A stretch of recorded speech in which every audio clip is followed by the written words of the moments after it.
ரவிசங்கர் மகாராஜா ஓர் ரயில் நிலையத்தில் எதிர்பாராத விதமாக அவருக்கு முன்பே அறிமுகமாயிருந்த ஓர் இளைஞனை சந்தித்தார். அவன் கையில் சுமார் 5 கிலோ எடையுள்ள இரு மூட்டைகள் இருந்தன. அந்த மூட்டையை தூக்க அவன் கூலி கூலி என்று கூறினான். உடனே ரவிசங்கர் மகாராஜா, ஏன், உன்னுடைய மூட்டையை நீ தூக்க மாட்டாயா? உன்னால் முடியவில்லை எனில் நான் தூக்குகிறேன் என தூக்கிக் கொண்டார். அந்த இளைஞன் வெட்கப்பட்டு தன் மூட்டையை தூக்கி சென்றான். சிறிது நேரம் கழித்து அந்த இளைஞன் மகாராஜாயிடம் கேட்டான்.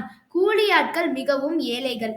அவர்களுக்கு கிடைக்கும் 4 ரூபாய்களும் கிடைக்காமல் செய்து விட்டீர்களே என்று கூறினான். எனது தந்தை மிக்க பணம் சம்பாதித்துள்ளார். எனவே ஏழை கூலிக்கு கொஞ்சம் பைசா கொடுக்க நான் விரும்புகிறேன். அவர்களுக்கு பைசா கொடுப்பது பாவச் செயலா என்றான். மகாராஜா சொன்னார், உனக்கு புண்ணியம் வேண்டுமென்றால் நீ தர்மம் செய்ய வேண்டும். அவரிடத்திலிருந்து வேலை வாங்கி கொண்டு உதவக்கூடாது என்று சிரித்துக்கொண்டே கூறினார். இதனை கேட்ட அந்த இளைஞன் வெட்கத்தில் தலை குனிந்தான். எனவே இக்கதையிலிருந்து நாம் தெரிந்து கொள்ளும் கருத்து என்ன? தன் கையே தனக்கு உதவியாகும். நன்றி.